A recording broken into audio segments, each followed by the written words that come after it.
Welcome to the 20 Podcast, bringing you interviews with the best DJs, music producers, and music industry professionals from around the globe. I'm your host, DJ Spider. DJ Spider! What's up? What's going on? Yeah, you. That's right, you. Listening, watching. What's happening? How are you? Everything good? It's all right? We're back again, guys. It's the 20 Podcast. So happy to be here with you. We've been having some incredible episodes. I hope you've been enjoying them. I've been enjoying talking to the people and making them happen. Today is no other. But before we get into it, I got to let you know today's podcast is brought to you by Beatsource. Thank you, Beatsource, for letting us do this. And thank you to the Beatsourcers for constantly tuning in and listening.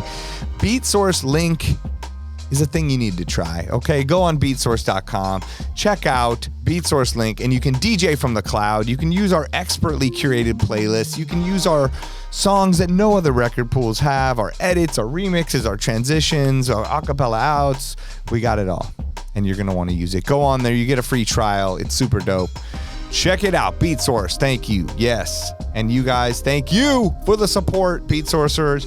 Check out my Instagram at DJ Spider, DJSPIDER. Send me a message. Send me a follow. Say what up. I appreciate it. And let me know some feedback on the podcast, some guests you might want to have on, some questions you want me to ask, all that stuff. And come check me out. I got some Vegas dates coming up. I got a bunch of things coming up. Check my website for more info. But now, let's talk about today's show, guys. We just finished recording, and it was super interesting. I think you're going to get a lot out of this. On today's show, we took a slightly different approach than usual. We have someone who was not a DJ, okay? Someone who manages DJs and producers on the show. He's the founder of the management company Space Camp in Los Angeles, and he manages some incredible Grammy-nominated artists. Some of my faves, some people I truly love, Wuki, Party Favor, SIDEPIECE, Rossi, to name a few. All amazing artists. He's the man behind their careers, okay? All of those artists as well get play from us open format DJs. I know I play it. I'm pretty sure you play a lot of their remixes and songs and original songs. And if you don't, you should look them up and play it because it will make your set fire. Let's go. So on this episode, he drops some priceless information, truly.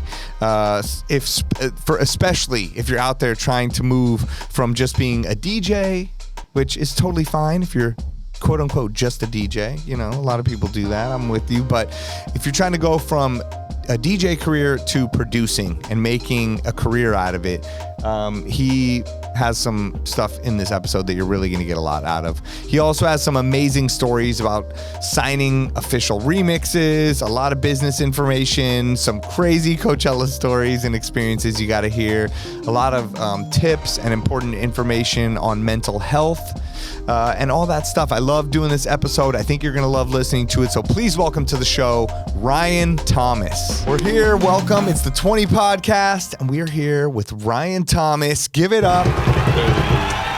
That's right. We got crowds going in the background. You'll hear it on the final product. Yes. Yeah, thank you for being here. Really appreciate you taking the time. I know you didn't have too far to travel, but I still really appreciate you taking the time. I know you're busy, and I'm super excited to talk about your side of things, you know, the manager side of things in this world. I think we're always getting DJs on here or different kind of people, and we all speak this kind of one language, but people aren't always privy to the info that you have, you know, and the experiences that you have. So thanks for coming on. And yeah, how you feeling today? I'm good. I'm doing good. Thanks for having me. Yeah. I live a mile away, so this is super easy. Amazing. Yeah. But yeah, I'm excited to do this, get into it. I've been watching your podcast, enjoying all the episodes. So. Oh, thank you. Yeah. I appreciate it. Well, yeah. So do you want to give the listeners a little background on who you are and what you do? Sure. Yeah. So I run a management company called Space Camp. We do mainly electronic acts, so DJs in the scene. Manage SIDEPIECE, Party Favor, Wuki, Rossi, Cloverdale. All those different acts have different priorities and plans and things that they want to do. And then I have a staff of people that work with me who kind of run the ship and make sure that all the artists are, achieving their dreams. Right, right. So amazing. That's so cool. I mean, it's honestly like some of my favorite artists, period. I love that. In the DJ producer world, like they're definitely the artists that I check every single thing they put out, because I'm like, I think they just have an ear for quality and I don't know what it is, but just dopeness, something funky and dope. Like they know what they're doing. So yes, I agree. I like to, work with people who have that vision and kind of have their own thing going on and whatnot. So, yeah.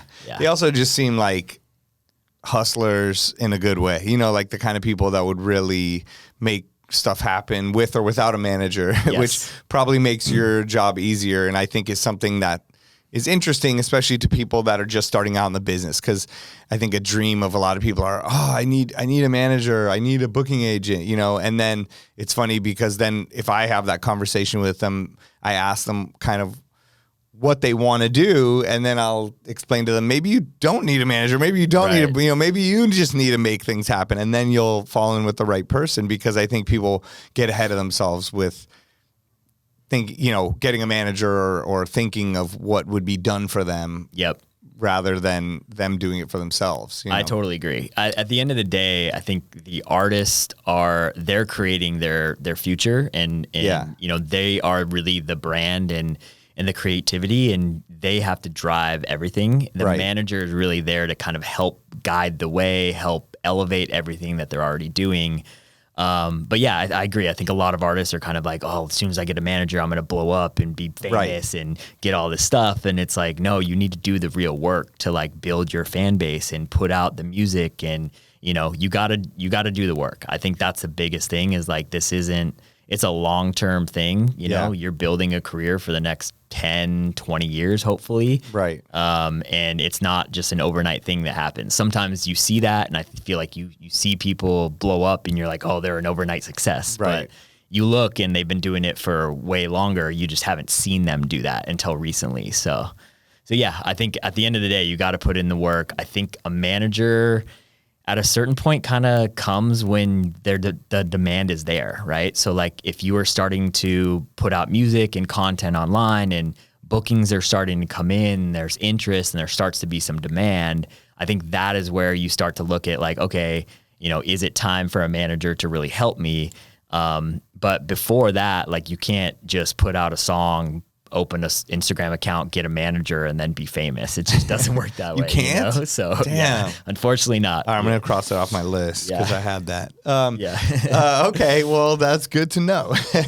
And what would you, almost like in a very basic sense, like, can you explain what a manager does in respect to maybe, because most of your clients, or all of them, I guess, are, what would they be considered? Producers that also DJ, right? And or DJ producers or producer DJs. Correct. But what role does a manager play in their career?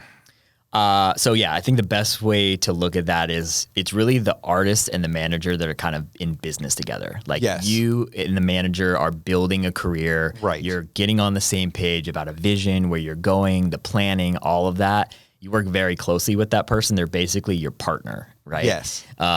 So think of it that way first and foremost. And then there's the extended team. So a lot of people don't understand the relationship between like an artist and a manager and an agent and all the other people that work for the artist, photographer, a tour manager, all these people.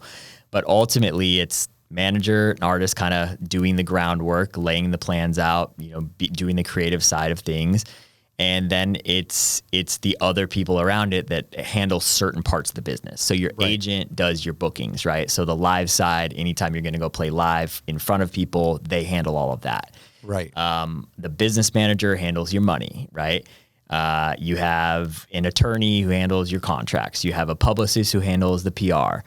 But the manager is kind of handling all of that, or at least hiring the people to handle each of those positions and then managing it all. So you're really the CEO of a business, right? Essentially, right? No, that makes perfect sense.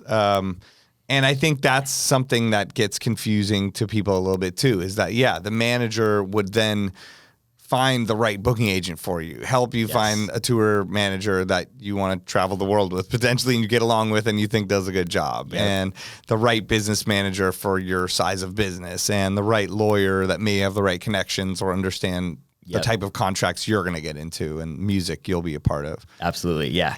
And the thing is, like, hiring the right people, that is the key. Yeah. That really is the key, because if you hire the wrong people, I mean, that are putting the wrong advice in your ear or just not taking care of your business properly, I mean, it can really hurt your career. And like, you can have the greatest artists in the world and the greatest music, but like, if the team around you isn't properly fit to do what they need to do for you, it's not going to work the same way. Right. So. And how did you end up working with these specific artists? Kind of company fell into music a little bit. I guess, but pre that, how did you get into being a manager and starting your own company? So I started off as a promoter. I was doing the nightclub thing when I was, early 20s, and right? In where? Like what city? I was in Orange County at the time. Okay. Yeah. So I was doing all Orange County clubs. I started down there. I was doing bars, clubs. There was a club called Sutra back in the day. I used to DJ there. You were there. Yeah. And AM did too, I think. And Kevin Scott and Totally. Yeah. And that was the time when, electronic music wasn't even a thing yet, right? No. It was all open format. AM was the big dog in the scene. Yes. He was the big one. You were up there, like all these guys and, doing the open format stuff. And, and then we would start like a side room for electronic music. And the kids would start coming and they'd be like, oh, like, I want to come to the electronic room. And I'm like, okay, cool. This is like building a little bit. And then over the years, it got bigger and bigger. Wow. And eventually things flopped and it became electronic room became the main room. And then we put like hip hop or R&B or open format in the side room. And that's almost what clubs are these days now, It's true. It almost harkens back to like the rave days. It was like when I was first going out, like late 90s to the raves, it was like, oh, you want to go in the hip hop room? There's like a little room over there, but the main room was like the rave, crazy dance music room. Totally.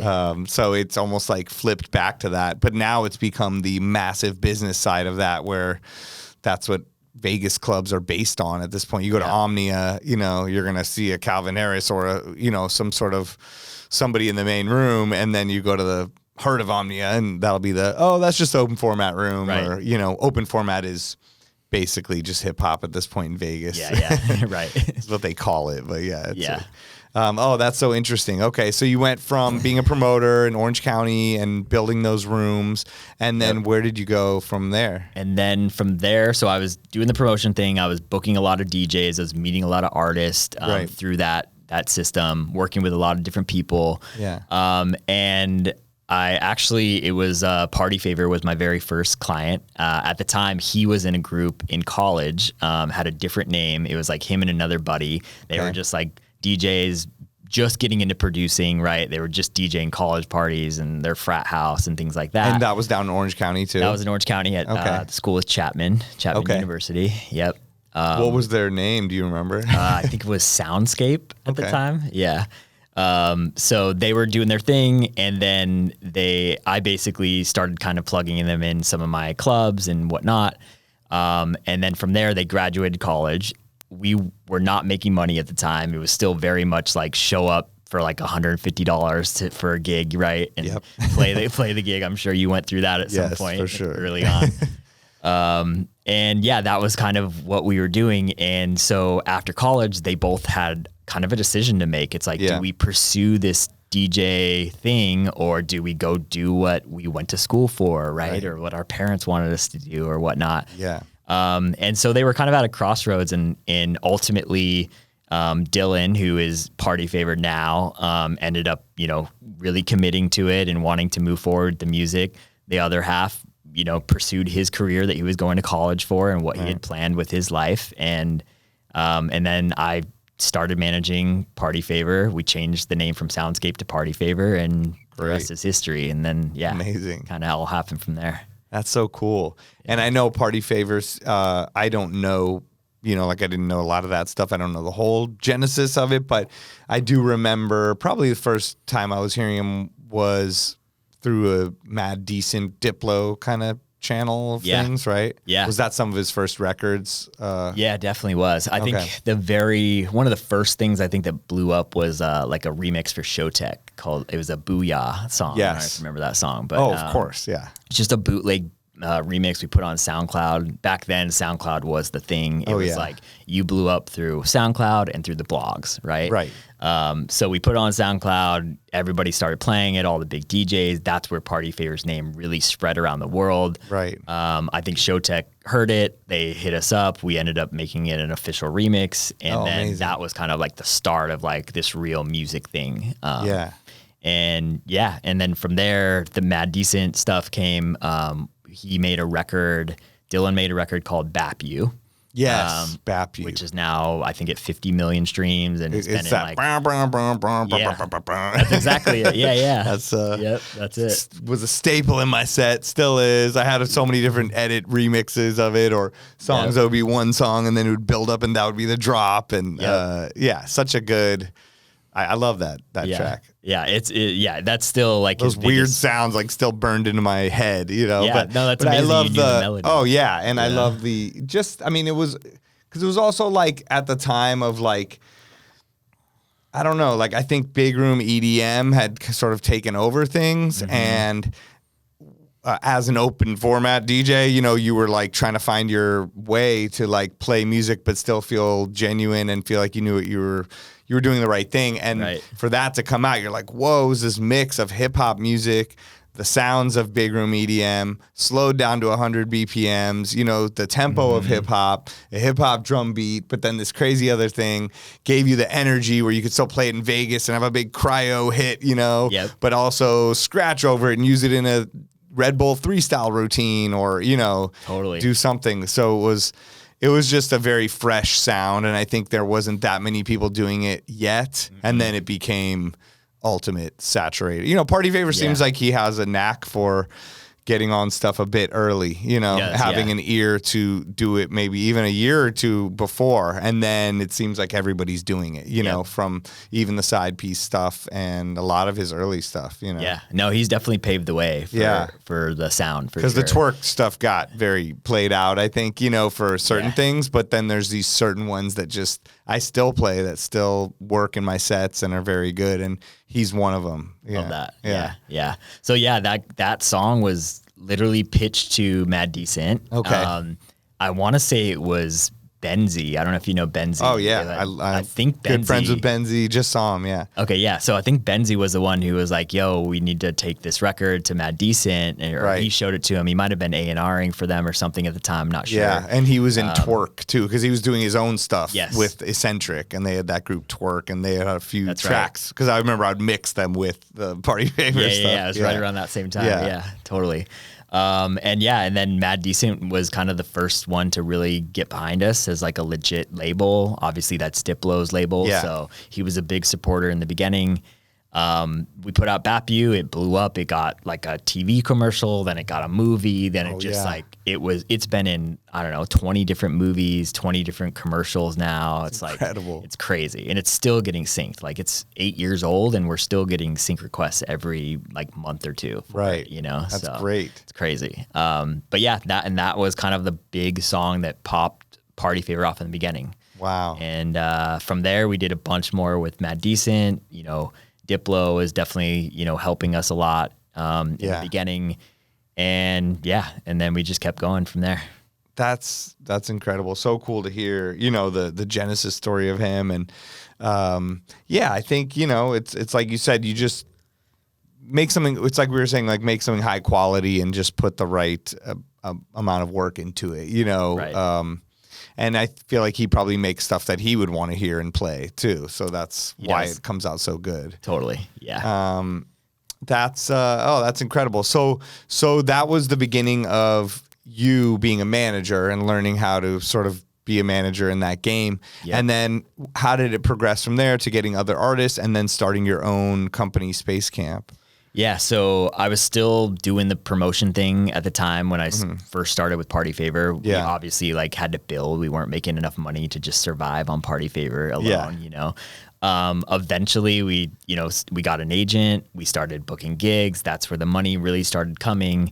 For the most part in electronic music, you make most of your money on touring. You know, for people who don't know, it's Right. You make money on music, but like it's hard to make money on music consistently unless you have a big hit or just a huge catalog or whatever it may be. So even those sync requests, like you're saying, they're cool, but they're a bonus. Yeah, they're a bonus. Can't rely on a lot of artists don't get syncs at all, right? Or like you just have one, like Bap You is just a special song that got all these crazy syncs. Like we put out plenty of other songs that have no syncs, right? So like you can't rely on that. It's just kind of, it is what it is. But, And the streaming numbers are not the same as like a Drake or something where it's just astronomical, so they actually make money off of it, right? Exactly, yeah. And I'm sure you make money, but it's not like the same level as... Yeah, it's not. And there's so many people involved. There's a label taking their cut, and if you do a collab, now it's like you and the other artists, you know, and there's a singer on it, then they get a cut, and maybe there was someone else who helped with some writing or some producing. And you also mentioned the, you know, the lawyers and the agents and the managers and the everyone needs something. Down, you know? Like that's people don't realize, like, you know, an artist makes a huge fee or something like this on a gig or whatever it may be, and it's like, man, they're getting paid all this money, but everybody's got to get paid off that, you know. Like they get $100,000 gig. It sounds insane, but then if you figure out all the cuts, then they get in their bank account and they probably have to give about half of it to the government. So you're like, whoa, that $100K just turned into like $22,000, like, which is incredible, but it's like not what people would think, right? Yeah, no, 100%. I mean, a lot of artists are walking away with maybe 30% of what they actually made, something like that at the end of the day. So kind of mind blowing. Yeah, it is. But at the same time, I think that's the battle, and that's also the delusion, I think, of some people who are like, well, then I don't need all that. I'm going to do it myself. But how many people are really successfully doing that themselves? I mean, in a way, to scale to those big numbers and to get those opportunities, you need the team around you. And like you said, you need the right team around you, right? Yep. Yeah, you totally do. And that's the hard thing is, like, as you are growing as an artist, like, as your career grows, you start to add all these other pieces, right? Like in the beginning of your career, it maybe is just you and a manager working together, right? Or it's just you at first. And that's it. And then you get a manager and you start working together, and then you get an agent usually after that. They start booking your shows, right? You maybe have an attorney by that time too. You're not really making much money, so you don't need a business manager yet, right? You're not really in a place where you can pay for a publicist, so as you grow and get bigger and more successful, you add more pieces to the team to level you up. That's why you have to keep raising the rates. Yeah, exactly. Yep. But yeah, it's a tough game for artists. I think it's like, you know, they are constantly in this battle of like, what do the fans want? What do I want to make as an artist, right? And how do I merge that? And hopefully what you want to make as an artist is also what the fans want, but that's not always the case. And trends change and go up and down, and you're hot 1 minute and now your sound's not hot anymore. And there's the next sound, and you know, start going downhill, and you have to like pick yourself back up again. And that's the hard thing with artists, I think, is it's not like you make it and then you just sit there and you made it for the rest of your life. Like you make it and now you have to work even harder to stay at that point. Yes. So I think that's a really good point. And I think that's something they go, oh, Tiesto, yeah, he's the king, he can do anything. But it's like, if you look at his work ethic and the amount of stuff he puts out and how he constantly tries to stay in tune with the youth and making new things, and, you know, there's people like that they stay on top for a reason. Yes, totally. And even if it doesn't seem like it. Yeah. If you look at a lot of the people who are at the top and they've been there for a while, they have the craziest work ethic because you have to. Like, there's no other way to do it. So. That's true. And so how did you then start building your roster and building your company? Yeah, it was kind of just a natural progression. I managed Party Favor for good 5 years, I think, before even taking on any other artists. I was also doing the promotion company at the time and transitioning out of that and going full-time into music. And after we got some certain success, then other artists started, you know, coming to me for management, asking if I wanted to manage them. I was very picky the whole time because I just know how much time goes into growing an artist, and in all of that, it's not just like, oh, sign an artist and I'll sit back and you know, wait for something to happen for you, right? Like when I work with an artist, I want to come in and it's like, hey, if we're going to work together, we're going to actually set a plan, put the strategy together, and then we're going to go make it happen, you know? So yeah, I think I was on tour with Party Favor. We had Wuki actually as a support act on the tour. Nice. And on one of the shows, he was like, "Hey, my management contract's up with my current manager. I love what you're doing. I'd love to talk to you about working together." We started talking, and he was basically my second client at the time. So signed him. And it was crazy because first opportunity I brought him was this remix for Miley Cyrus. He was like, "Cool, I'll do it." Sent it to him. He did the remix. We sent it to Miley. They accepted it. They loved it.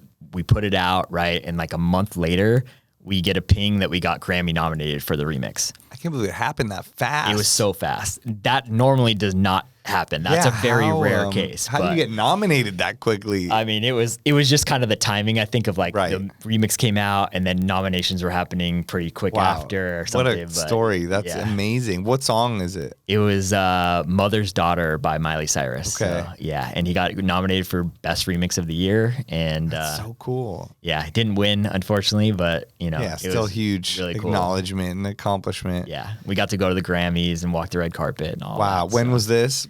2020, I believe. Okay. Yeah. So right before the pandemic kicked in. I remember it very clearly because because January, right? It was the day that Kobe passed away, actually. Yeah. I remember too. Yeah. He had gone in. The way that the Grammys work for dance or a lot of the dance categories is they have a pre-ceremony. Right. It's like not the big one that you see on TV, Yeah. right? So we go early in the day, like 11 a.m. or something like that for the pre-ceremony. We went in. It was just a normal day.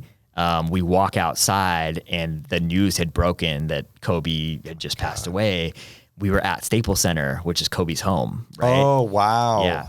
I didn't even So think we about walk that. outside and all these fans, Laker fans, are outside of the theater we just walked out of for the Grammys, and they're all, doing their thing for Kobe. And it was just a weird day because we were so excited about the Grammys, but then the Kobe thing happened. It gets overshadowed. And it was basically at Kobe's home, Right. So You it can't was get interesting. closer. But Oh, that's nuts. yeah.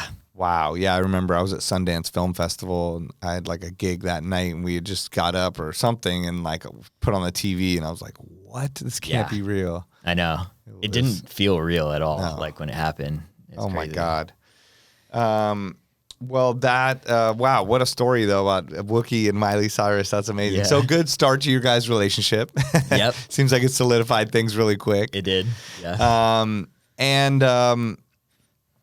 so what, like work, so as your time, relationship progresses with them, how does it how do you guys decide on what to work on? I guess let's use Wuki as an example. Like he seems like the kind of artist that does a lot of things. Like I follow him online and I will be like, oh my God, this guy's doing the, Beats I Can't Release series, Instagram, TikTok. He's also doing like an NFT project where you join on Discord and I'm part of a community. He's also DJing around, touring. I mean, he does so many things, probably 10 other things I don't know. Like, how do you, how involved are you with all of those things? Let's say for him, for example. Yeah, pretty involved, honestly. I think when I first started working with him, he was one of those artists who he was capable of making all these different things, right? And he liked making a bunch of different sounds and different genres and all of that stuff. He's an artist, right? He likes to be creative and test things out and all of that. I think that is great, but it's also when you think about it from like a brand perspective and building something bigger and, consistency and all of those things, we really had to work with him to kind of like find his thing, right? Yes. So yes, he does this and he does this and he does this and he does all of them great, but he didn't really have like his thing yet, right? That people knew him for, right? So really what happened was he started doing the Beats I Can't Release. We started putting those online during the pandemic. They really started to blow up, right? Yeah. And through that, I'm like, okay, we have all these records that you're doing that are basically like bootlegs that we can't put out, right? Because there's other people's music, essentially. And so, but people are loving them. They're getting millions of views. They're blowing up. They're going viral. And then I started thinking, okay, there's got to be a way we can get these things out. So I started working on clearing samples. And I'm like, how can we clear these samples? I went and started showing some of the people on the original songs what was happening online with TikTok and Instagram and all the stuff we were doing. Right. I'm like, look at all the fans want this. All the kids are commenting. It's got millions of views. We should put this out. It's going to make some money, you know, for you guys and for us, for all of us. Right. Yeah. And that's kind of how we did it. And we started taking these songs and going to people. We did the Edge of 17 song. Huge. You know, we made that one and put that out. And so that's official. Yeah. Yeah. So good. I love that song. And I mean, I've heard it played everywhere in so many different situations. It always works. I mean, you could play it at like anything, you know, the biggest room in Vegas, some small spot, you know, everyone knows the song. It's done so well, the remix. Like it keeps the integrity of the song, the original song so well, but then the remix is incredible, and the sound of it and the structure of it and just everything. The cool thing about that type of music too is it's got the factor of like the nostalgia factor, right? And like my parents know that song, you know what I mean? That's what I'm saying. I did Marquee Day Club maybe a couple weeks ago, and I'm playing all kinds of music, you know, and I could see there's like a couple tables to the right where some of the people are older or they're with their parents, or I don't know what's happening. Right. And I remember I dropped that song and you could see their whole face like light up like, oh my God, we know this, you know, more than like and they never heard that version. No, not at all. And then even when it kicked in, I was wondering, I'm like, oh, are they going to be like, what is this? But it was even better for them, you know, because they're in the Vegas environment that they want to experience, but they feel alienated by the music. But now they're sucked in and they're back at home, you know, in a way. So it's like gives them that comfortable feeling while hearing something new. Yeah, exactly. Yeah. And that song is like it can be so big because it can work in so many different settings, right? Like it can be played in a mall. It can be played in Foot Locker or like, you know, some store like that. And I hear it random places like that, or I'll go to a football game and it'll be playing in the stadium. Totally. You know? It's a perfect song for that. Yeah. Yeah, it's cool, but the sample game and like clearing that stuff is not easy. That is like, I'm sure it is a road that you have to go down sometimes. And it's like the way the samples work is a lot of these songs, people don't realize like it's not just one artist that made them, right? There's a producer and there's a writer and there's the singer and there might be 5 to 10 people on a song. And every single one of those people usually have to sign off on the use of the song. Right. So sometimes we go to one person, get a full clearance done, but normally it's like we got to go to 3, 4, 5 different people. We can't get a hold of them.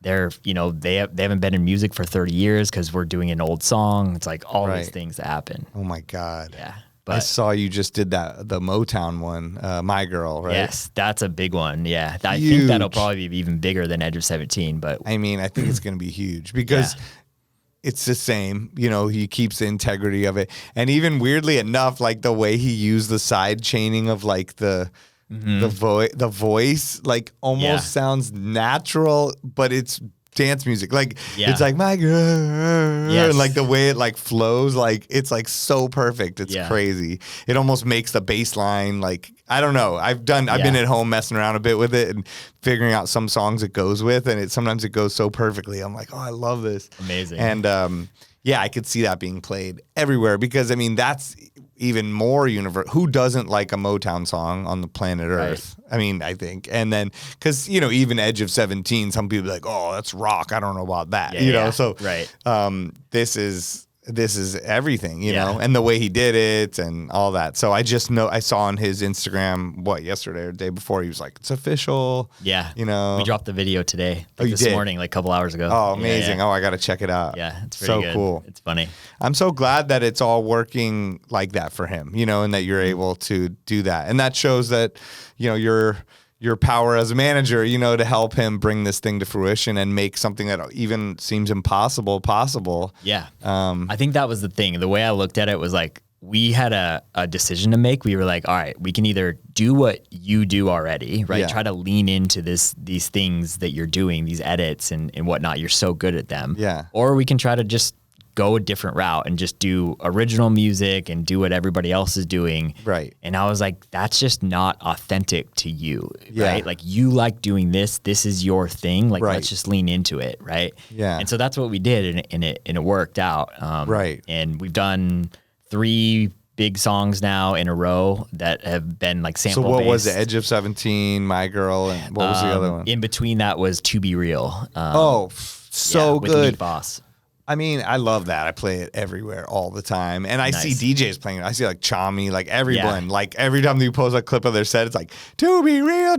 Yes. You know, it's like the crowd's like, ah. Exactly. So good. I mean, I think it's just like you said, the nostalgia, the well-known songs, the way he's remixing them, the structure of it, the arrangement, I guess, of the way he's arranging the song. And they're perfect to catch the ear of the audience, but the DJs as well. And we were discussing this earlier. I think that we should get more. I want to hear the story of it, but just like SIDEPIECE, Party Favors, other project. Yeah.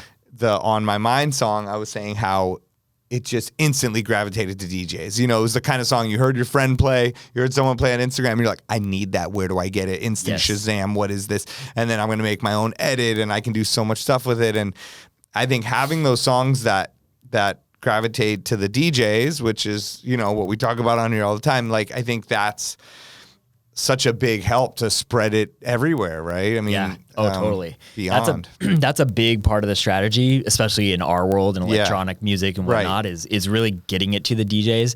I think those 3 records for Wuki actually are a good example because Edge of 17 and My Girl, right? Those 2 songs are songs that DJs want to play, but they also can stream. They can be used in all these other things. So they can be really big, right? Yeah. To Be Real is not so much a streaming song, but it's almost getting more DJ support than the other songs because it's a little cooler. There's not as much of a vocal there, right? So that song, you look at it and it's like getting more support than any of the other songs DJ wise, but the streams are lower than all the other songs. Yes, because it's almost like the other 2 are a little bit more of just a traditional song mixed with the dance music. And that's like dance music with a little piece of the horn that everyone recognizes and the To Be Real, boom. And then it just kicks in. More like the traditional songs that are in that type of genre that are killing it right now. Right. So that's true. And you do see it played at more of the festivals and the big nightclubs. And I'm sure the other ones do too. But like you said, you'll go to a Dodger game and hear those other ones, know, and everyone will be singing and hanging with their 2-year-old kid or their 90-year-old grandma, and everyone's loving it. But but getting the songs to the DJs like in their hands, especially getting it to them ahead of time, that is like a big piece of this game, right? Yeah. And it's like at the end of the day, a lot of the big songs you hear come out, you've heard them for a few months because all the DJs are playing them. They're getting hyped up, right? People are starting to talk about them online. So by the time they come out, they just instantly go to the top, Is it better to like, if you do a remix like a My Girl or Edge of 17 and you're just like, I know this is good, do you think it's better to seed it out to all the DJs and have everybody playing it and then you go and try to pitch the people on clearing the sample and clearing the remix, or vice versa? It depends. I think you can go both ways. Right. So sometimes the DJs playing that song will help you get that clearance across the line, right? Yeah. So that could be, but it's also like a little risky doing that too. Right. So true. Yeah, I don't know. It can go either way. I normally kind of like let it build online, let it do its thing online. Once there's like the interest and the fans really want it and you can tell there's something there with it, then I take it to the label or whoever from there. Is there a best place to test out these songs in a way where how Wuki does the Instagram clips, but is there like TikTok versus Instagram Reels versus YouTube Shorts or something else I'm not mentioning? Is there one, or Twitter, or is there some, or X, whatever you call it? Yeah. Is there some place to test it before you do the big push that is a good place to see, it's kind of getting some love, Yeah, I mean, social media is easy, right? I think like Wuki was really doing it with his Beats I Can't Release video, right? That was it was a cool thing online that was helping his algorithm, helping his followers, all of that. But ultimately, he was feeding new music to the fans like every week, right? So there was actually a time where we took off almost like a year of putting out official music, right? Didn't release anything on Spotify, Apple, just did everything on TikTok and Instagram. Right. Normally, that would hurt your career. it didn't in our case because we were still putting out music and giving music to the fans. Even though it wasn't on Spotify and Apple, they were getting it through Instagram and TikTok, right? And so it was bringing in more and more fans, building more momentum for him. Right. And so, but yeah, I think at the end of the day, you know, him doing it on Instagram and TikTok were probably the biggest things. TikTok especially. I think TikTok is like a very crazy world where you can just kind of dump content on there and you don't know what's going to pop off or what's not. Right. Instagram, it's a little more like, it's a lot harder to go viral on Instagram or have something really pop off. But TikTok, I think, you know, a lot of people think of TikTok like, oh, you know, kids doing dances and stuff like that, but it's so much more than that. You know, it really is just a social platform like any other platform. So does either one give you like more loyal fans or like stickier, you know, fans? Yeah. That's a good, so I think like ones that will be more like an actual fan that will support your career rather than like, that was cool, bro, I'm sure I'm out. That's actually a problem with a lot of people going viral, I think, is that they go so viral, they get all these people coming to their page, but those people just like that one thing that they did that went viral. They're not a real fan or don't really like their music or whatever it is. From my outside, not as educated perspective, I would think TikTok would be the less real fans for some reason. I don't know why. I agree. Just because I think because the way the platform works and it's constantly distracting you from the next thing. You forgot you even liked something 5 minutes ago. Yeah. And on Instagram, you're more like, oh, I'm following this person's life in a way. I agree with that. I think that's true. I think, when you pop off on TikTok, it's a lot harder to convert those people to be real fans. Right. So. But it's good. But the numbers go nuts. So it's good to show like whoever you need to show, I guess, to get a shoot. But it can hurt you sometimes. Like, let's say you go viral on Instagram, right? Yeah. And you blow up and you gain 100,000 followers because this one post went crazy, right? And now, but you only had 20,000 followers. So now you got 120,000 followers, right? But 100,000 of those 120,000 followers aren't even your real fans, right? They just like that so song, now push follow. When you post something, your engagement goes way down because those 100,000 people aren't even caring about what you're posting. So it's like you're engaging 8% of your fans or something, you know, when 8% would have been good, I guess, of the smaller number. Exactly. Or not 8, but I know you might get the same amount of likes and comments in that situation than you would, you know? So it's interesting. I mean, going viral is a funny thing. I hate saying the word going viral, but it's, you know, it is what it is. Right. Wow, that's interesting. So what do you think are the most important things that all artists should focus on, like anybody that you're working with or people that are working with anyone else? Yeah. I mean, the music first and foremost, obviously, I think it's, you know, that is the product that you're selling. Like just like any other company, right? You got to make an amazing product. And then it's everything else around it. So start with the music, focus on that, make sure it's good. You know, define your craft, right? Like keep working at it. So that's a given. Everybody knows that. I think a lot of people, a lot of times rush music out and they do things like they put something out and it doesn't go well for them. And they're like, I don't want to do that anymore because no one reacted to it. And they, you know what I mean? And people don't understand, like, this is a building game, right? So it's like brick by brick. Like the first few bricks probably aren't going to do that much for you, right? But eventually one brick is going to kind of be that thing that people start really liking and whatnot. And then it grows and grows and grows. So makes sense. I think music first and foremost, for sure. Creating content, posting that content, making sure that that content is authentic. So authentic content and consistently putting content out on social media. Right. So ultimately, that is how your fans are going to connect with you, is through the content that they see online and what you do, you know, in a live setting. Yeah. But that is really the third point, is the fan connection. I think that's where a lot of people mess up. I think a lot of artists are really good with the music. They're really good with, you know, the brand, making things look good on Instagram, all of that. But they kind of have a wall and they're just like putting things out there and they're not engaging with the fans or listening to what they're saying or having any conversations or any back and forth. It's just kind of like, here's this, hope you guys like it. I'll be back in a month. You know what I mean? Yeah. Like, it can't be like that. It needs to be, here's this, what'd you guys think? They respond, you respond back. Now you're starting to build that connection. You know, that's a very basic, you know, example, but that ultimately, if you don't have the fans and the true fan base, then you're not going to be able to build a long-term career. That's how I really feel. It's like you really need that base to carry you through everything. And you'll see some of these people like online, you go and you look and they have very little Spotify monthly listeners or not that many Instagram followers or whatever, but they can go play a club and sell 1,000 tickets the day they announce. And you're like, how did they do that? Yeah. It's because their fan base is so connected to them.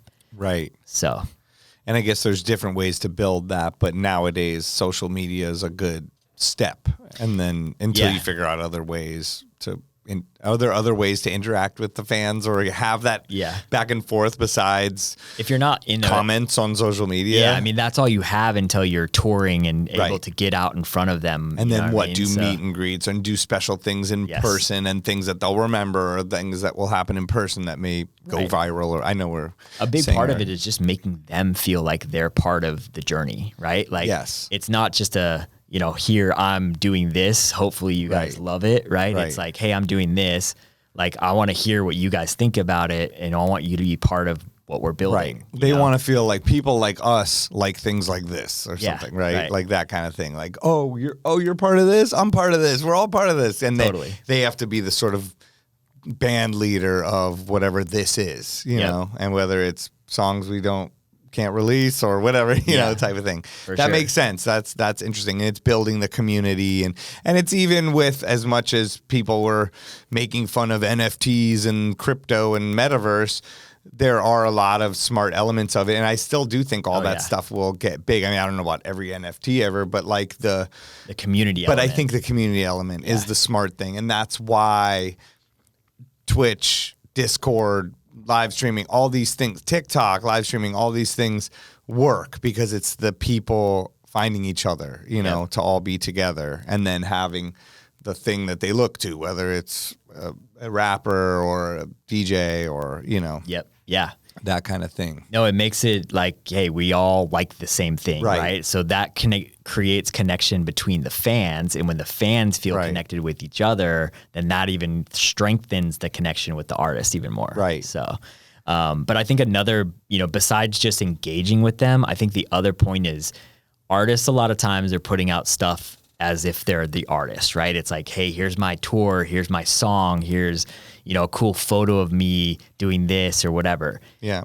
Fans want to see your life. They want to see that you're a real person. They want to see the other side of it. And when you show that and really tap into that and start to get vulnerable and all of that, I think that's where the connection really strengthens from there. That's true. Yeah. I mean, that was it almost seemed like Odd Future was the beginning of like a lot of that, we were like, who are these people? And they're sharing endless videos. They're doing all this stuff, but they're also putting out amazing art and weird things and provocative things and things that people want to be a part of in the community. And that was definitely one of the first things where I noticed that whole ecosystem of that and the oversharing working in a way where before you're like, why are people showing all this extra crap, know? And then now you're like, oh, it's kind of cool because they want to feel like they're part of the journey, like you said. Yep. Yeah, exactly. So those are the things. I think it's focus on music, focus on authentic content and doing that consistently. I think it's the fan connection. Those are the three main things I would say. And then from there, I think a lot of artists miss out on this point, which is the planning and the strategy, right? Yeah. Like a lot of artists are kind of just going with the flow, right? They're like, okay, I have a new song.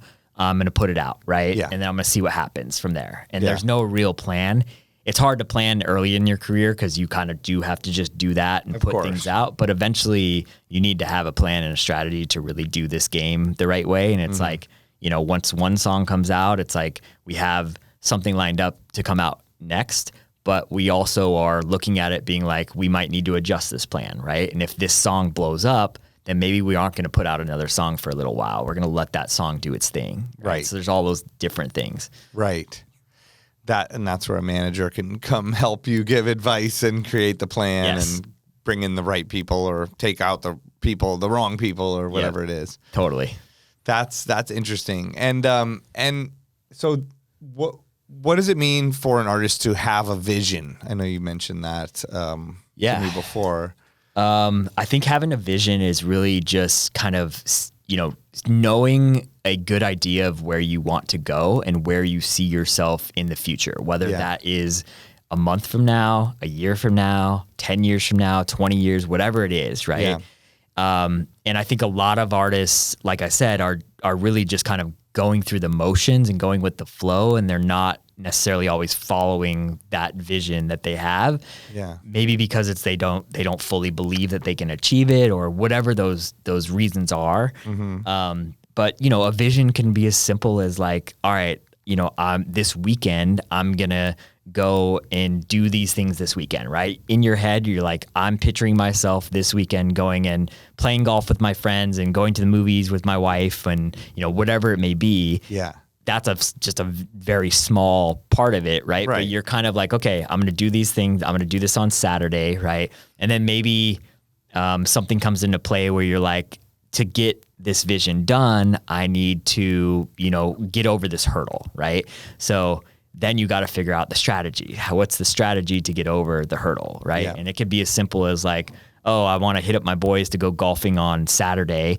And I hit my group chat. Hey guys, you want to go golfing on Saturday? They're all like, oh man, I'm supposed to spend time with my girlfriend, my wife, or let me ask and let me see, right? And it's this whole thing. And then maybe the strategy is like, well, how about we get the girls a spa day and they go to a spa day while we go golf, and then we all meet up together after and have dinner, right? And now the girls are happy and the guys are happy and you all get to hang out still together, and that's your strategy to get your golfing done with the boys that you want to get done on Saturday. But on a bigger level, I think it's like, it's really knowing like, hey, I'm at this place in my life, in my career. I want to be here, right? And how do I get there? You may not know all the steps to get there, but if you know where you're at now and what your end goal is, and you just start, like, you'll figure out the next steps along the way. Right. So yeah, I think ultimately the vision really just comes down to, kind of clearly knowing where you want to go, and then just making the plans and the strategy and actually executing on making those things happen.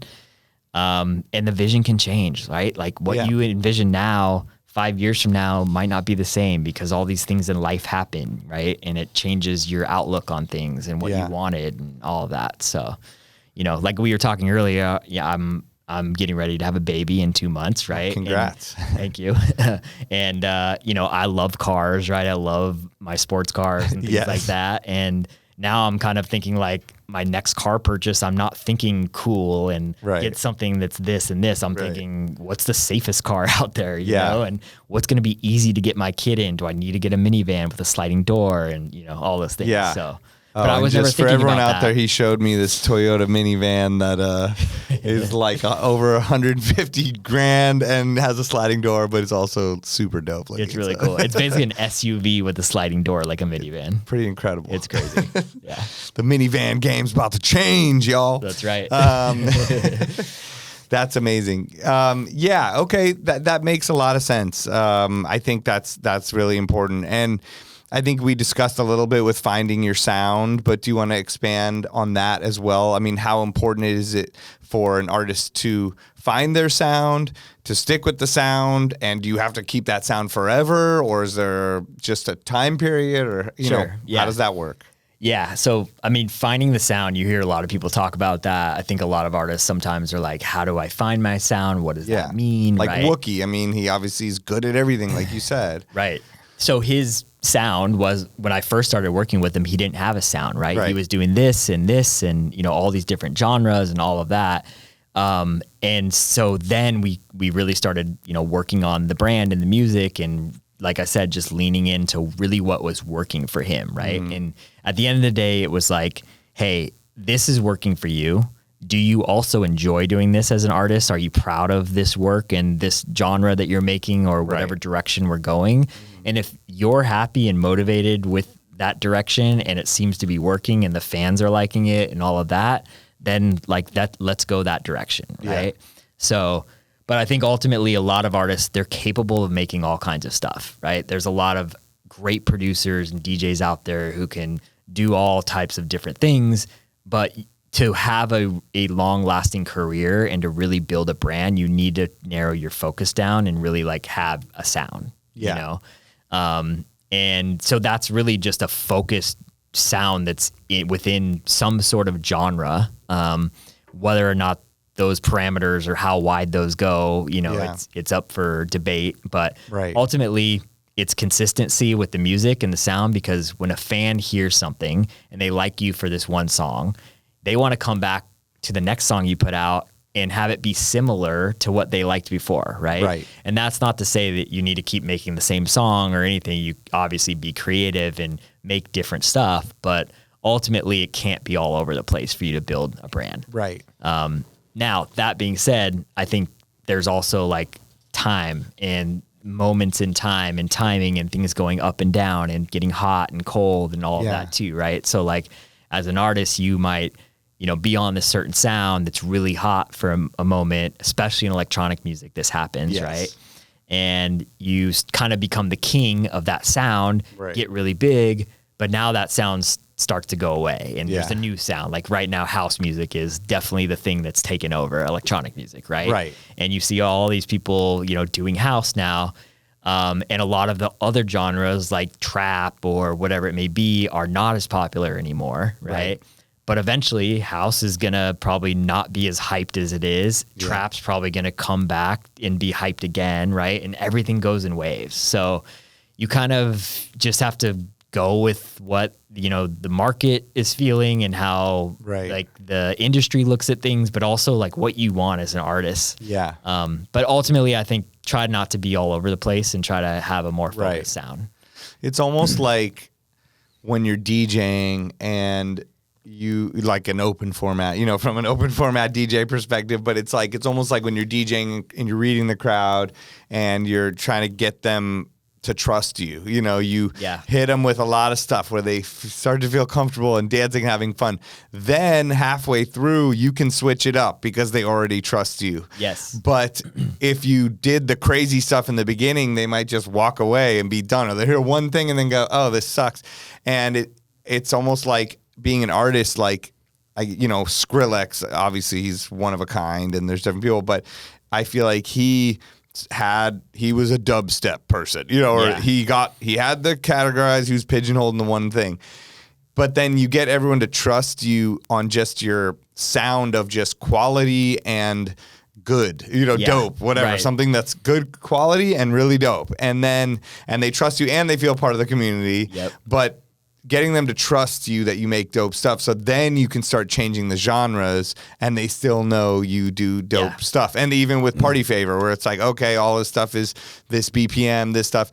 Oh, wait, he's doing a new project, Side Piece. It's house music, but I know he makes dope stuff. So I know his like quality of sound and all his choices, will go into that new group. And so I guess that's kind of a cool way to look at it, right? Where you have the vision, because I think a lot of people are like, oh, well, I'll do this and then I'm stuck in that, or I'm scared to change, or they just want the same thing. But you can change just once you get everyone to trust you in a way, and you've established yourself as, I'm authentic, I'm doing this for the right reasons, I'm making music, and now I'm going to branch out into these other styles or something. Yeah, that's a great point. I mean, Skrillex alone, like he's probably the biggest example of that, right? Where he can do all these different things and fans still love it, right? Totally. So, but you see there's still the certain songs he puts out that are like, those are the ones that the fans really gravitated to. Totally.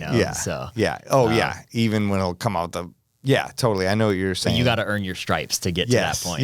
So right, or Diplo, or there's different artists that they know how to do it, and it's hard. But I think that's something I've seen over time, because I remember thinking, oh, if you put out hip hop, you can't do anything else. But it's like not necessarily. Right.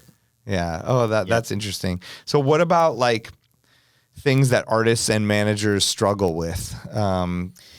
You want to speak on that at all? Yeah, for sure. I mean, God, there's so many things. Right. I think the pressure of just the industry of just having to constantly be on and be on point and, constantly having to deliver, this next hit or whatever it may be. I think it's hard when you get success, because you kind of, success is great, but at the same time, it's also like, man, I got to now like do this again, right? And I got to keep doing it, right? And there's a lot of people who, they have one big thing that gets them noticed, right? And like that's what a lot of people talk about, like a one-hit wonder, when they have one thing and then you never hear from them again or whatever. A lot of people get noticed off of one thing, but it's being able to repeat it and do it over and over again that gets you the respect. You know? Right. So yeah, I think artists are under a lot of pressure all the time. They're, you got a manager hitting them up for things that they need to do. Your label's like, you need to promote this record. Yeah. Your agent and the promoters are like, you need to promote this show you have coming up or this tour, right? So they're constantly battling with like needing to promote a million things. The hard thing about that is like, you want to promote these things to your fans, but you don't want to shove it down their throat or feel like a promotional machine or whatever, Yeah. So yeah, I think that, finding the balance between promotion and how to keep things authentic and all that is a struggle for a lot of people. Yeah. I think even just like mental health, right? Like just staying in good health. Like this job is tough on the artist side, on the manager side, on, a lot of people that work in this industry. It's fast paced. It's like, during the week I work in an office, right? I work with a staff of people, and then on the weekends, all my artists are touring, right? And so my job never stops. Like, yes, I have weekends off. Sometimes I go travel with them or whatever. Right. But if something happens at a show, like I'm got to pick up the phone, right? Yeah. And they're clocking into their job a lot of times at 12 at night, 1 a.m., right? Like in Vegas, we play like 1:30 a.m. is when we start sometimes. Yeah. So like the set goes till 3:30, right? And I can't be awake all those times. So luckily there's a team of people who, deal with some of those things, but you're constantly like... You'll be awake with the baby at that time. Yeah, true. I will. You'll be like, what's up, guys? FaceTime. Here we go. Right. Right. That makes sense. So you, I mean, there must be all types of struggles, but there must be ways that you guys can work together successfully as well too, right? Like, yeah, I think first off, you need time off, right? Like this job is, you're traveling, like traveling alone is tough. Like people don't realize how much being on the road just takes it out of you. Yeah. Even really if you're just going from one city to the next and playing a show, and some people are like, oh, DJs have it so easy. You just pull up and plug in and play for an hour and a half or whatever, and then go home. Like it's so much more than that. You know? But yeah, I think the traveling is tough, on the road. And I think, what happens with a lot of people is they go play these shows and they get these rushes of like dopamine hits, right? Of like being in front of fans and having all this energy and all this stuff. And then they come back off the road and they go home.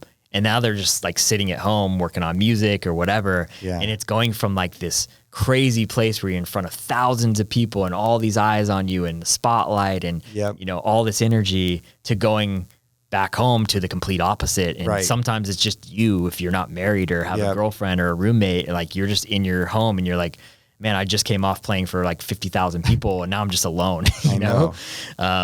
And so I think that is a hard balance, right? It's really hard. It's going from one extreme to the other all the time. Yeah. And that happens weekly with these guys, right? They're on the road playing these big festivals, come back home, and then they, are at home for 5 days.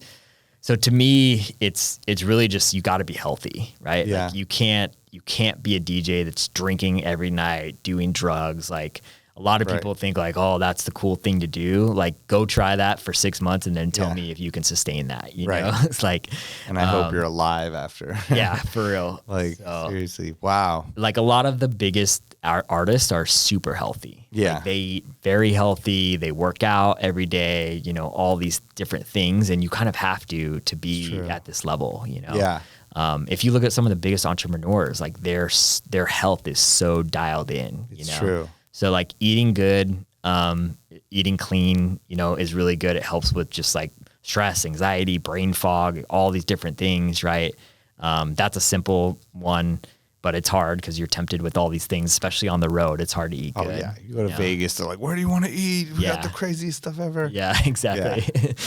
Yeah. And then, working out is a big thing. Like that doesn't need to be like lifting weights or anything. It's even just like getting physical activity in, And then, you know, I'm a big fan of cold plunges. I recently got one at my house. I use it like almost every day. That's been great for me. It just kind of like helps like keep me in balance. It helps with stress, anxiety. How long do you go in it? Like 3.5 minutes. Oh man. Yeah. How did you first get into that? I mean, it wasn't fun. It's definitely the thing right now. I mean, I only hear positive things about it. I tried to like, someone else was like, I just put my shower super cold at the end. And I was like, all right, I'll try that. So like I started trying that. And I was like, all right, it wasn't so bad. But I know you have to go full on cold plunge. That is really how I started. Like I was like, all right, let me try the shower thing. So I started doing the cold showers. I'm like, okay, I feel a little bit better, but like it's just a tiny bit, right? Right. So then from there, I'm like, okay, now I'm like at least used to the cold showers. And I went to this place called Pause here in LA. They have like a few different locations. They do like sauna, cold plunge. They do like IVs and like all these different health things. Okay. But you can do what's called contrast therapy. So you go into a sauna and then the cold plunge is in the same room. Okay. So basically you get really hot first, right? Which makes it easier. Then you jump out of the sauna, jump in the cold plunge for 3.5 minutes, get out, go back in the sauna and do that like a few times. That's how I got into it. Is I would do sauna first, go in cold plunge, do the back and forth thing, made it a little bit easier. But then I eventually like loved the cold plunge. So I bought one, got it delivered to my house. And now I don't even do the sauna. What do you love about it? Just invigorating or clears your mind and stuff like that? It's kind of like, you know, if you go on like a run and you get like what they call like runner's high, right? Yeah. You just like feel good and, you know, want to talk to everybody and like all of that. It's like that in a way. It's almost like a dopamine hit, I guess, is, you know. It's hard to explain. It's like when I first like was hearing about cold plunging and watching everybody do it, and obviously became super trendy and was online everywhere and all this stuff. I was like, okay, like this looks like it's just going to be a fad, right? But then I tried it and I'm like, wow, this actually like really works. So out of anything I've ever done, like health wise, that's the biggest impact for sure. Wow. That's interesting. Yep. That's I mean, I've been meaning to try it, but it's just funny, like as a society we like work so hard to like invent water heaters and like buy a nice house with a warm shower and a bathroom. We're like, you know what, I'm gonna spend even more money on a freezing bath in my backyard. It sounds so ridiculous. It really we're does. like, what, we're insane, but it makes sense. I get it. Oh cool. Are there any other sort of mental health tips or things to discuss, you know, you think that we should talk about?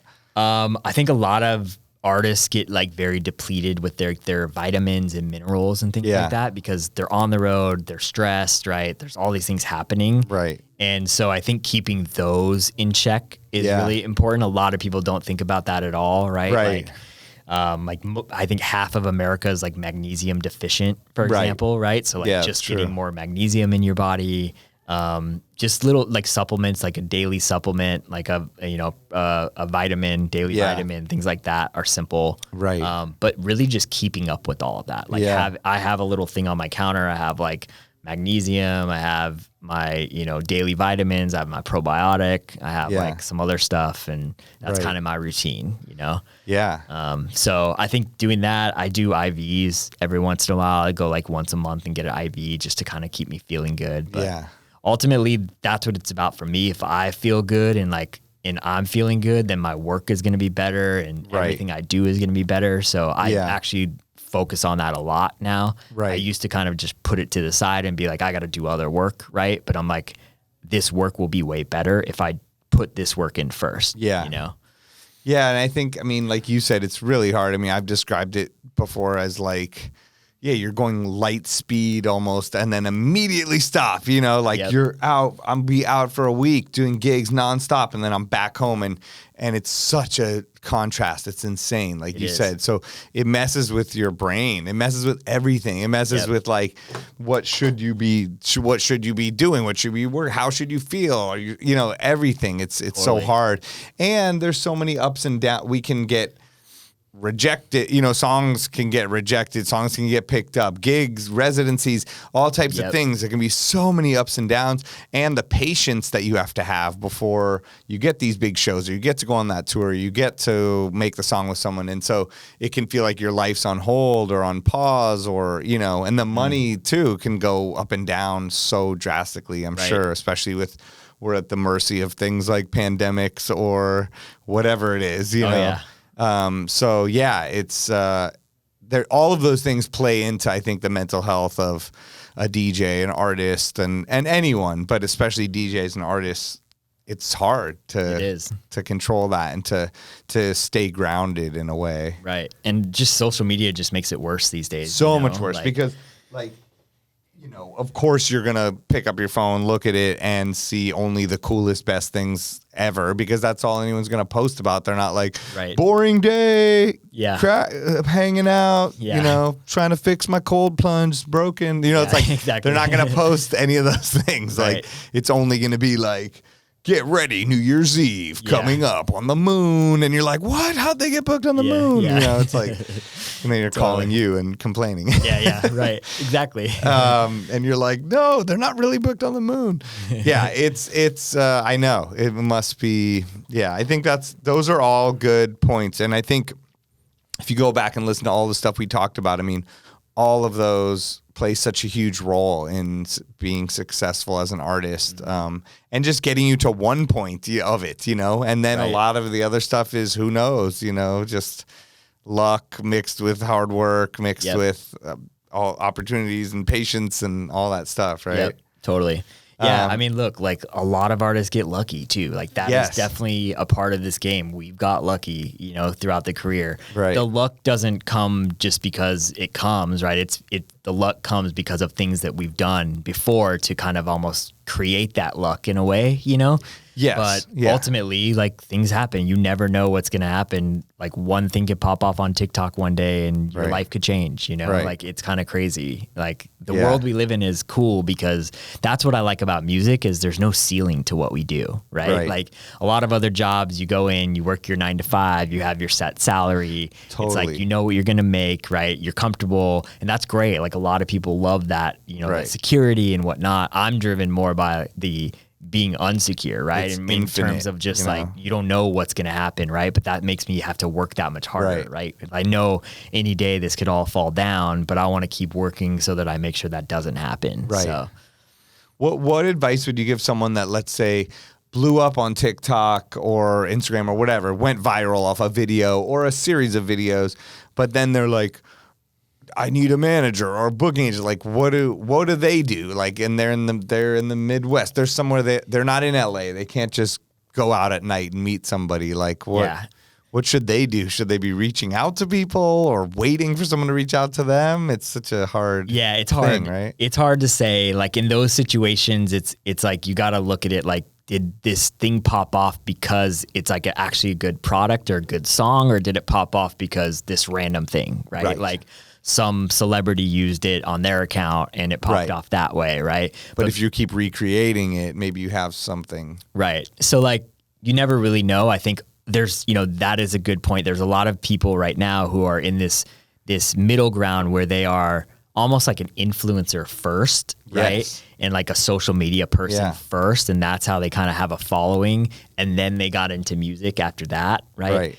It's hard to make that work because a lot of people like look at that as very inauthentic, right? It's almost like, okay, you've, gained this fan base as a social media influencer. And now you want to basically start a new career to try to parlay that into, but you're not a real music producer yet. You haven't put in the work to, get to that place, right? So you're using your following and putting out songs, but a lot of times other people are making those songs in the beginning, it's not you. And so you kind of, you can start a project in a very inauthentic way. Like, I don't want to work on things like that, Right. But I want to work, if somebody is a producer first and they put something out online with their music and that pops off and they're a real producer or DJ or whatever it is, then that's more interesting, Now it's like, okay, you have the talent. This thing just happened to pop off for you that got a bunch of eyes on you. Right. Just keep doing what you're doing, and it should end up working out.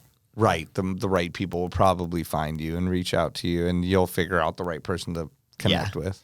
I think a good like way to kind of look at that for young artists is once you have people that are starting to hit you up, right, and the demand starting to come to you, that's a good signal that like, okay, maybe it's time to start talking or looking for a manager, right? Especially if you start to feel stressed out and you need help with these things, and it would benefit you to give someone a percentage of these if they could work on it and then help grow it for you. Right. Totally. But then it's about trying to find the right person, and it is an interesting time because there's people anywhere, doing that. Right. So, and what's going to happen is this always happens, right? You're a young new artist. You start to pop off online. Yeah. You're going to get reached out to probably a young, inexperienced manager first, right? Who's just looking for talent and sometimes those people can be great and they can grow with you.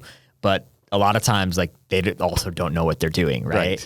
And so I think, when those people start to come, it's one thing, but it's when you start to see like real managers who have acts that right, under their roster or have been doing this a long time. I think when that interest starts to bubble up, or a lot of times they won't even reach out. A manager might just go follow an artist, right? Like if you see someone follow you on Instagram or whatever, now they're like watching, right? That means like you've done something to pique their interest. They're going to keep an eye on you, and maybe eventually they'll hit you up if they feel like, you're doing something right. Right. It's like sports too, with like agents, and they can see like, okay, we're going to keep watch. And then when things start to bubble or they're doing the right things, then boom.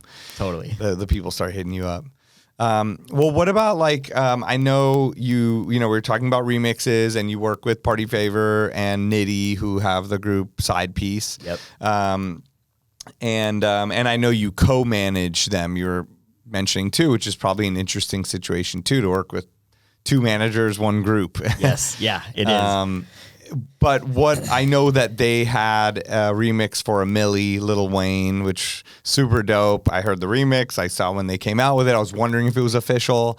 Then I read that it was. And then can you tell the story behind that a little bit? Yeah. So they actually made that remix just as like a bootleg. They started playing it in their sets. Like nobody ever thought we were going to go try to get it cleared or anything. It was just kind of like, hey, we made this thing. We've been a fan of that song and Lil Wayne obviously forever. Right. So it started being played in the sets and the fans were loving it and we were having all these great moments. And then at a certain point we were like, okay, we should try to put this out. Right. Everybody told us like, you're not going to be able to get that cleared. Like they've never cleared an a Millie remix ever since the song came out. Right. I'm like, okay, let me go look up who the label is. Right. Look it up. It's Cash Money. I'm like, who's Cash Money under? They're under Republic Records, right? Or have partnership or whatever their deal is. Right. So then I go to a buddy of mine at Republic Records that I know. Sent him the remix. I showed him everything that was going on. I showed him the videos of SIDEPIECE playing it. I showed him the crowd reactions, other DJs playing it, gave him all that info. I'm like, hey, we got to make this official. How can we get this done? He's like, let me go to Lil Wayne's manager, who's Mac Main, and see what he thinks, right? Yeah. So he sent Mac Main the remix. I think a day later, maybe even the same day, Mac replied like, remix, this is fire. I have the text message. And from there, we started talking about making it official. And we made it official and it came out. And we did a collab post with Lil Wayne. I think we're like, our video's sitting on his Instagram right now. It's like, so dope. Yeah. And that's like my like idol. Like he was like the guy that I was, back in the day. It was like Lil Wayne, Eminem, those were my guys that I listened to, Jay-Z. Yeah. So that's amazing. To be able to like be a part of that was pretty cool. Right. And now you guys are in there for history forever. Yeah, exactly. Yeah. That's incredible. And then what about, we discussed the Grammys a bit, but I know you had like back-to-back nominations. You talked about the Kobe thing, and Wuki and all that. What was the second nomination? What's the story behind that? Yeah, second nomination was with SIDEPIECE, actually. Okay. That was for their song On My Mind, which was the collab with Diplo. Classic. Yeah. Every DJ was playing it, right? That one is funny because That was our second song ever that we put out for SIDEPIECE. We put one song out. It barely did anything. What was the first song? I remember it. Wanna See You, I think it was called. It's I don't know if I remember it then. Yeah, it's literally like probably like the least played song out of the catalog. But have to have it. Yeah. Yeah. But On My Mind, we, put that together with Diplo, put that out on his label Higher Ground. Right. His name is on it too, right? Yeah. Like it's a collab with him. It's with him. It's Diplo and SIDEPIECE. Right. That's what I thought. Yeah. And he started playing it out and whatnot. That one was a funny one because that song started blowing up. The pandemic hit, right? So then we had this crazy moment for SIDEPIECE. Like SIDEPIECE has literally one of the biggest songs at dance at the time, if not the biggest, right? And we can't go tour, right? And for an artist to not be able to go be in front of people and play this in a festival setting and in clubs and everything, when it was like, it was that type of song. It was a song that was played live by DJs and all of that, Yeah. So the song still went crazy, did crazy numbers online, like, did all this stuff. But the fact that we couldn't even go like work that song for a whole year and a half or whatever is like insane to me. That song would have been so much bigger if we could have got out there, But yeah, that song ended up getting nominated for Best Dance Song of the Year in 2021, I believe it was. And that was the year that we couldn't go to the Grammys, right? Oh. So it was like pandemic was happening, Grammys weren't happening that year. We're like, man, we've worked so hard to get to this point. And like, it's like amazing and disappointing. Yeah. And for Dylan, who's party favor, like I've been working with him for 10 years at that point, and we've never had a Grammy nomination yet. And then we get this one. And it's like, all right, we're going to go to the Grammys, and pandemic kind of messed it up. That's nuts. It is what it is. The guys they went over to Diplo's house and they did their little video on screen when they did the presentation, and then Diplo threw a party that night, I think. And that's cool. Was that. So, yeah. Wow. I was saying earlier that like that's probably one of the biggest Purple Disco Machine remixes I heard, Yes. And that kind of didn't put him on the map. I mean, he's done so much and he's done so much himself, but I feel like it was almost like not like a crossover thing for him in a way, or into the open format DJ, and I feel like it was the type of song that our kind of DJs can play, in every situation, and wanted to find this, and it was cool to find the sample and go, oh, it's from that song. They just looped that and repeated it, and I assume you guys had to clear that sample. Yes, yeah, definitely. And that group, they were probably, whoever owns that is probably happy because for sure. I mean, what's funny is what is that normal song doing? I mean, I'm sure it's listened to here and there, but not like. I mean, if you go look at the credits, Missy Elliott is a writer on it. Oh, Sting is part of it. No, actually, yeah. So like literally, Sting and Missy Elliott are making money off of On My Mind. That's amazing. Yeah. Oh my God, you would never think. You would never. Yeah, you wouldn't. But Sting's like, I'm making money off everything. I don't care what is going on. For real. Yeah. The amount of shit his name is probably on to be, that's sampled that you have no idea. And that's the thing about that's what's cool about music, right? Is you can make a song now and 20 years from now, it could make another $1 million because some new artist took it, resampled it, put it out. You know what I mean? You're getting a percentage of all of that because you own the original, right? Yeah. So, yeah. I mean, and in a way, it's a cool way where people are like, building businesses for like their family and generations and to pass on.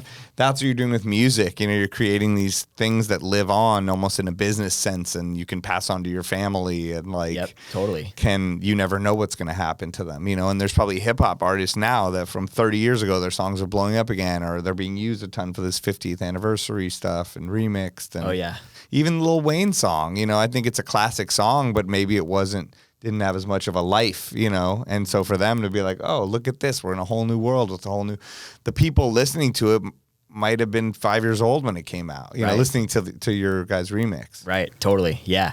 What's funny about the Lil Wayne thing too is like timing is such a big thing too, right? Because he was about to have this new moment, right? Like he was about to go on tour. He was going to release some new music. I think he just got done with his tour. He's doing it now or something. But I think he's coming out with a new album I just saw as well. Mm-hmm. So, but this was kind of the first, I think, thing that kind of started like the next phase for Lil Wayne. Yeah. So I don't know, if how this is looked at, but there may have been a world where we went to them a year before that and it wasn't timed up with what he was going to do and he wasn't very active and they might have just shot it down. Yeah. So like, and I don't know, you never know those things, but sometimes that's what I'm talking about. You get lucky sometimes. Like we didn't get lucky with making an amazing remix, but we got lucky maybe with the timing of it all coming together and Lil Wayne, what he was doing with his career and when we wanted to put it out and all that. Makes sense. So. That's cool.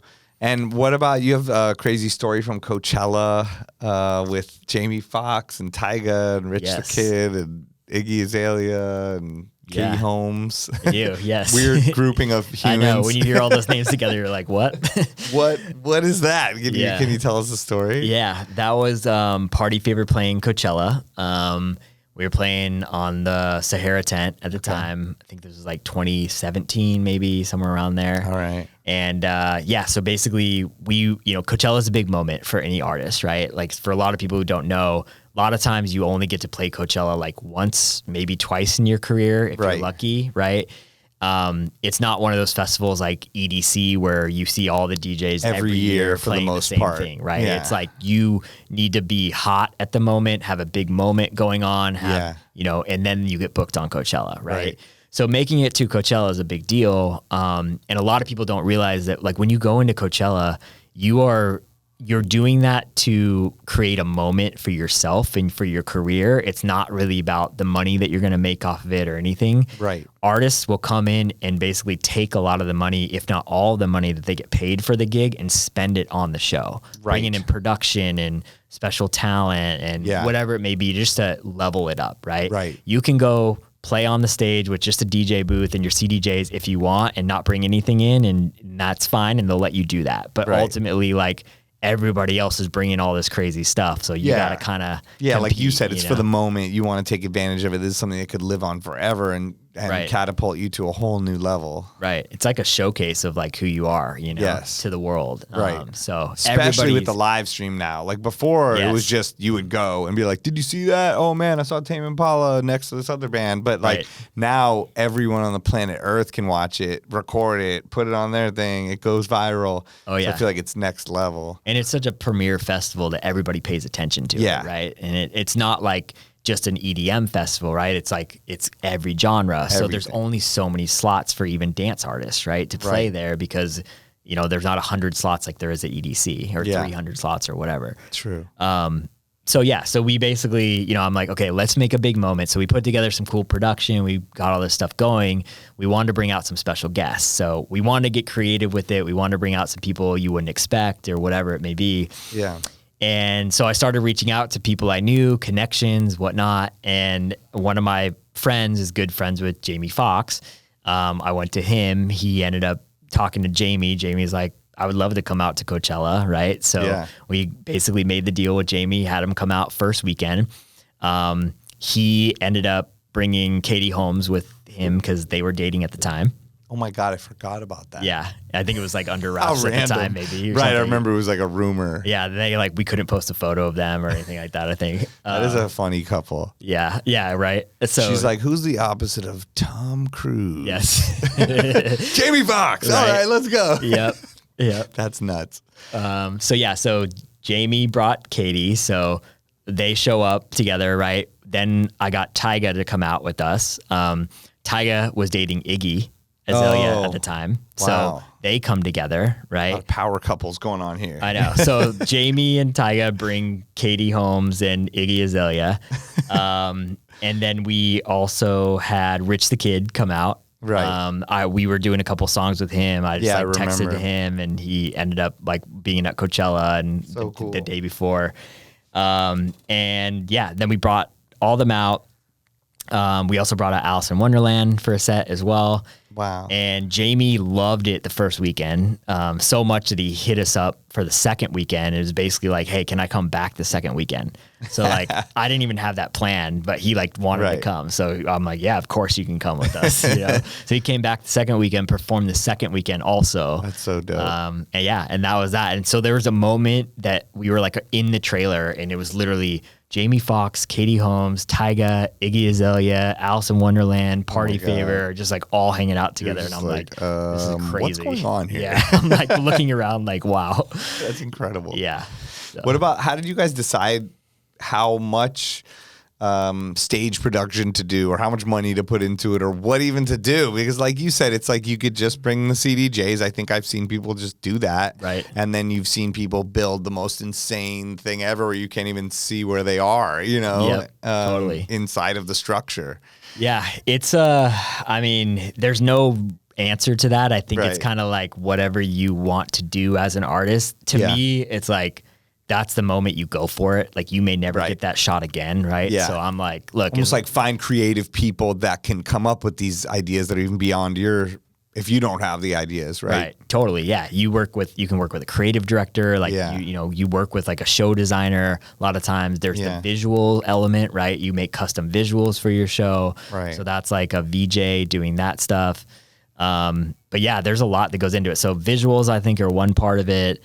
It's, you know, creating a custom set, like not the same set you'd play at every other festival, like maybe doing something different for Coachella. Right. Creating these moments. And then on the production end, like that can go any way you want, you know? Yeah. Like I don't know what we ended up spending, but I think we took our entire fee that we got paid for both weekends and just put it into the production and everything we were doing, maybe even spent more like out of our pocket, you know, but it was worth it. That was a big moment for Party Favor. And we made all that money back within 6 months because of, you know, getting what it did to the people career. Seeing that and all of it. Yeah. So there is an element of like investing in your career for sure, you know, and a lot of times you see these big shows that people do at the Shrine or even bigger places, right? And they have crazy production. Sometimes they're spending all their money on that production. Right. And it's like sold out and everyone's like, you're killing it. And it's like, little do you know, we just lost $5,000 or $20,000. Totally. You know? But that moment made them, you know, a couple $100,000 more, or $1 million more. An entire whatever. Asia tour, you know, with that setup or whatever it is, right? Totally. Okay. Yep. That's interesting. It is all an investment, you know, and all. That's even what I tell people, like, oh, I don't know, should I work with this manager or this booking agent or this thing or that? And I go, in a way, you're investing in something that might not work. That's what investing is. So if you work with this person, you believe in them, you pay them a percentage of your career for a certain amount of time. It doesn't work. You invested in something that didn't work. And if it does work, then you just invested in something that worked, and now it's all coming to fruition. So that's kind of how you have to look at those relationships too as well, right? I mean, obviously you want to have the good gut feeling about the person and both be on the same page. And in a way, it's like being married. I mean, I'm sure there's so many things you deal with. You talk to them more than your spouse sometimes and deal with so many things and probably get in arguments about dumb things, just like, you know, relationships. But you need to have that same type of person that you can get married to, that you could be in that relationship with as well. You know, that you can get in the fight and then make back up and go, sorry, man, you were right, or whatever it is. No, it's absolutely. There's so much stuff that goes on every day in this game. So yeah. Wow. And speaking of Party Favor and SIDEPIECE, he is, I don't know if he's the only or one of the only artists that's doing 2 Vegas residencies, one as Party Favor, one as SIDEPIECE. Yes. Yeah. So I don't really know the stats on all that. I don't either. Yeah. Honestly, like I don't really know of anybody else that's doing that currently in Vegas that I can think of, who is basically the same person, 2 different projects, 2 different residencies. I feel like the only one I could think of was like when Diplo did Diplo, Major Lazer, and I remember he was at 2 spots. And then maybe even Jack U, I think they would throw in there for good measure. Yeah, right. But I think I can't think of many other, if any other people doing that. Yep. So what are they with 2 different companies or just as 2 different acts, both with same company? So Tao Group. Yeah, that's what I was gonna say. Yep. Originally, so Party Favor was signed to Hakkasan Group. Hakkasan and Tao Group merged, right? So now it's Tao Group. And so both with Tao Group, but they play different venues actually, which is interesting. So Tao Group, if people don't know, have venues like Hakkasan, Omnia, Wet Republic, Tao Beach, you know, venues like that. So SIDEPIECE will play like Tao Beach, for example. Party Favor sometimes plays Tao Beach, but he'll play Wet Republic also. But SIDEPIECE doesn't play Wet Republic, right? And then like in the clubs, like we'll have Party Favor playing Hakkasan and Omnia for the most part, and SIDEPIECE is doing like Marquee.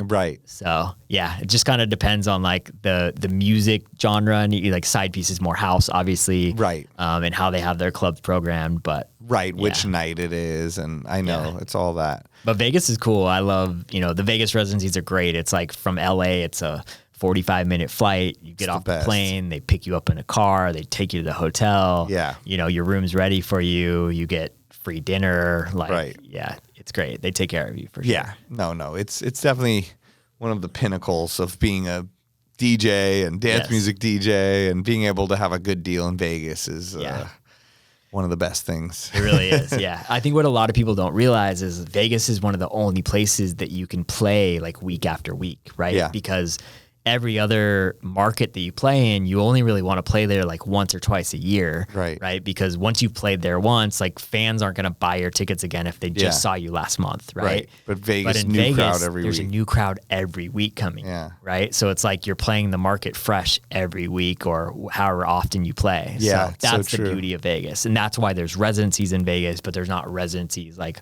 all over everywhere else. Yeah. And people are coming there to party and go crazy every single night, and there's a convention every single week, and so there's always something going on and always money being spent. So it's not like, oh, it's a slow season in even Miami or like different things where it's like that, Totally. But a lot of DJs don't work in Vegas because they don't play like the music that works in a Vegas club, right? Or they're too niche of a sound or whatever. Like in Vegas, you kind of got to play a little bit of everything. For sure. So yeah, Vegas is very interesting. Yeah, place. no, I had Nightmare on here, and he had some really funny clips of just talking about, doing his thing and playing, his music's very aggressive and all that, but also he's like, I got to shout out Bob from the Concrete Convention, and like cater to those people and do my open format set, like, so yeah, it's a choice. I mean, if you're a very, I guess, an artist that's very like, I will not change for anyone, then it's hard to do. But I mean, if you're willing to do it, can make some good money and have a good time. And and I think that Party Favors music really lends itself good to Vegas, because I know I play a ton of it there, and I think it really lends itself well to that, Yep, I agree. And Wuki, I mean, I don't know how, I don't see him playing there very much. No, but that's something we're working on. But that's the next step, I think. The funny thing is, I don't see him playing there. Probably 99, if not 100% of the DJs are playing his songs. Yeah, like totally. From the openers to the closers to the headliners. Like, really, it's true. I bet you they all have at least one of his songs in their, the set. So yeah, he just needs to get the right, I guess, I don't know what it is, place, deal, time, whatever, place and a time. But yeah. And just, he seems like a cool dude, just like a happy, like, he is, fun person. Yeah, he's very down for anything. Yeah, like, that's what's fun about him. Where does he live? He used to live in LA, but during the pandemic, he moved to Denver. So he lives in Denver now. Okay. Yeah. He's in Colorado. Party favor out here. Yep. And so, man, this has been amazing. Honestly, I feel like it's a master class in like, I don't know what managers do, what artists can do, what DJs could do if they want to transition into being more of a producer artist, and even if not, how to take those elements and all the things you've described and apply them just to a DJ career. You could take the things that fit, and plug them into there. So thank you for sharing all this stuff. Really interesting. Are there any other things you want to discuss, or any kind of advice you have for people out there that we haven't hit on? Yeah. Let's see. I think the best advice I could give artists these days is times have changed since the old days, and ownership is starting to become everything for artists. Ownership meaning, being able to own your masters and own certain assets that you've put out over the years. Back in the day, labels owned everything. Mm-hmm. There, you couldn't really get a deal where you owned your own masters or whatever, but now you can. It's a more common thing. So I think really pursuing that's thinking ahead, right? So it's like right now as an artist, a lot of times early on in your career, all you want to do is you want to make music, you want to play shows, you want to go out there and be in front of people. That's what you're focused on. That's all you really care about, right? Then you get all that and you're like, all right, now I have all this, right? I know that I'm not going to be able to keep it going forever, right? Like how long can a DJ career be? Right. You look at people like Tiesto who've had a really long career, but like there's not a lot of people that can do what Tiesto has done and keep going till they're 50 years old or whatever, right? So at a certain point you stop touring and stop going on the road and money becomes the thing. Like now you're not making that touring revenue anymore and you're not active getting all these appearance fees or whatever.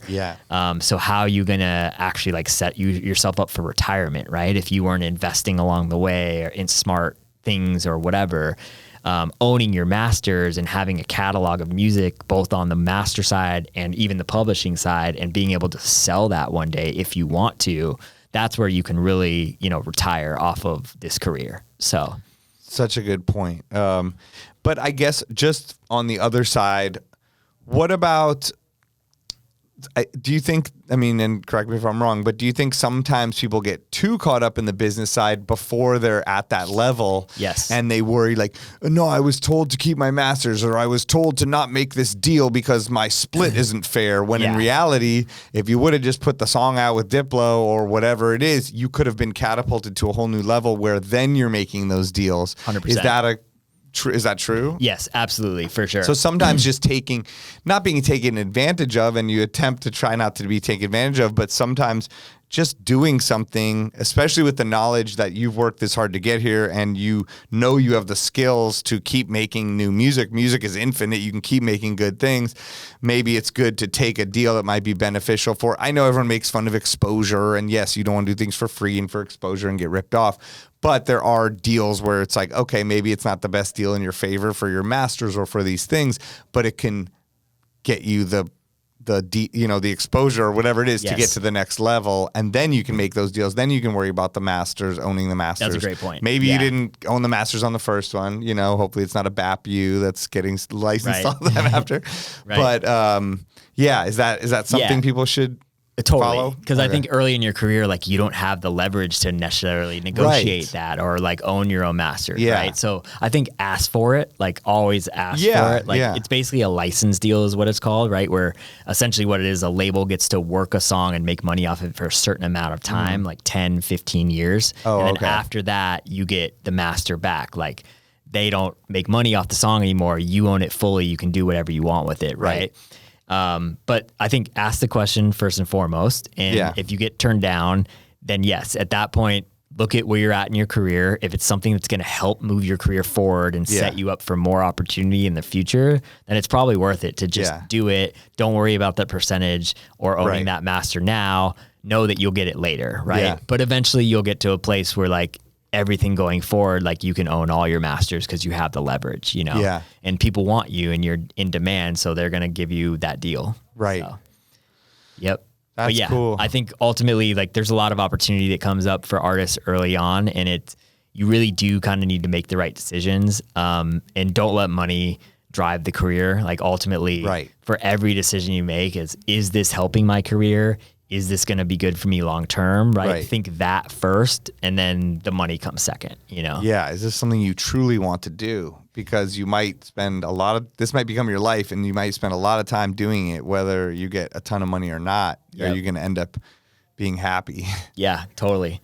And the more successful you get, the harder you have to work. I think that's one thing people don't realize is a lot of people think it's the opposite. Like, hey, I'm going to blow up, get successful, and then I'll just chill and put out a song a year or whatever, and it'll be cool because my fans are, all paying attention. That's so true. The more successful you get, the harder you have to work, and the more the stakes go up and the pressure goes up, and the people asking questions, and every single thing goes up. And that's why I think people do have a hard time understanding why someone who is successful and should be happy and rich could be upset or could feel more stressed than someone that's just like working at McDonald's and making beats on the side or whatever. Right. Totally. So, that is interesting. Yeah.